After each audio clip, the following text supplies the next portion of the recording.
বন্ধুরা, হোলি চলেই এসেছে।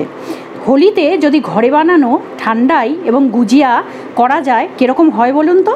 হ্যাঁ, আমি তো ঘরেই বানিয়েছি, আপনাদের সাথে সেই রেসিপিটাই আজকে শেয়ার করতে চলে এসেছি। তো চলুন দেখে নেওয়া যাক ঠান্ডাই বানাতে আমাদের কী কী লাগছে।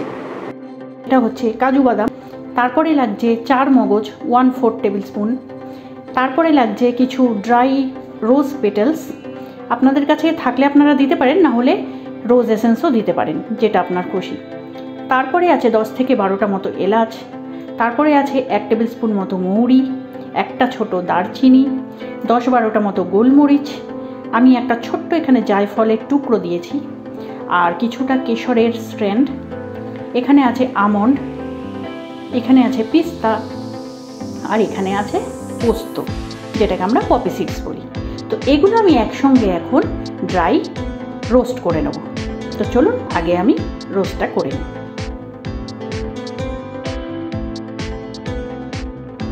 বন্ধুরা, ঠান্ডাই করার অনেক রকমের প্রসেস আছে।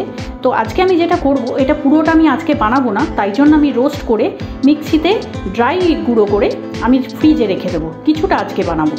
আপনারা যদি আজকে বানিয়ে আজকেই খেতে চান, তো সেক্ষেত্রে এগুলো একটুখানি জলে ভিজিয়ে রাখবেন, তারপরে মিক্সিতে মিহি পেস্ট করে নেবেন। এটাকে আমি বেশি রোস্ট করব না, একদম হালকা।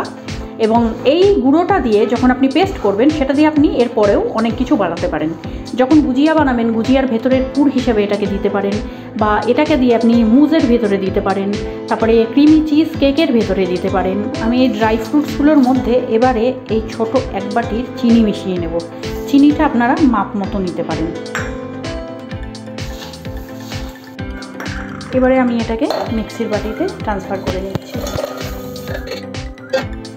আচ্ছা, এখানে একটা ট্রিক্স বলে দিই, যে আপনারা যদি এই ড্রাই ফ্রুটসগুলোকে পেস্ট করার আগে একটু ফ্রিজে রেখে নেন, তারপরে রোস্ট করেন, যখন এটাকে আপনি গুঁড়ো করবেন তার মধ্যে থেকে তেল বেরোবে না। ড্রাই ফ্রুটসের তো নিজস্ব একটা তেল থাকে, সেই তেলটা বেরোবে না।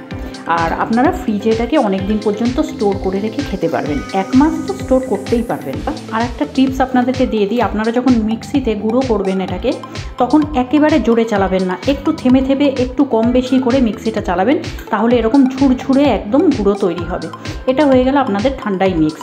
এবার এখান থেকে আপনি ফ্রিজে স্টোর করে যখন যেরকম খুশি আপনার ঠান্ডাই বানিয়ে নিতে পারেন, এবং প্রতি গ্লাসের জন্য 2 চামচ করে ঠান্ডাই দেবেন।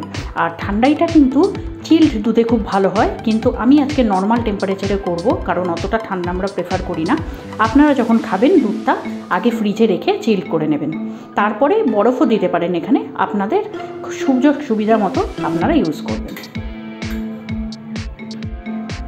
আমি দুজনের জন্য বানাবো, তাই জন্য আমি 4 চামচ নিয়ে নেব একেবারে মিক্সি বলে।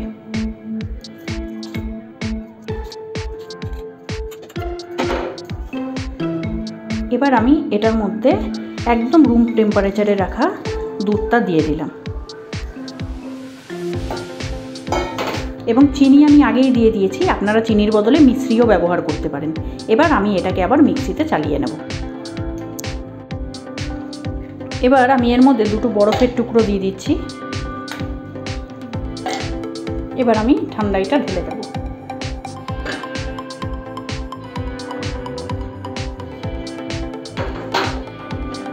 এর মধ্যে উপরে কিছু ড্রাই ফ্রুটস দিয়ে দিলাম, এবং একটা গোলাপের পাপড়ি দিয়ে দিলাম। এই রেডি হয়ে গেল দোলের সময় আমাদের ঠান্ডাই। কেমন লাগলো বন্ধুরা, অবশ্যই জানাবেন।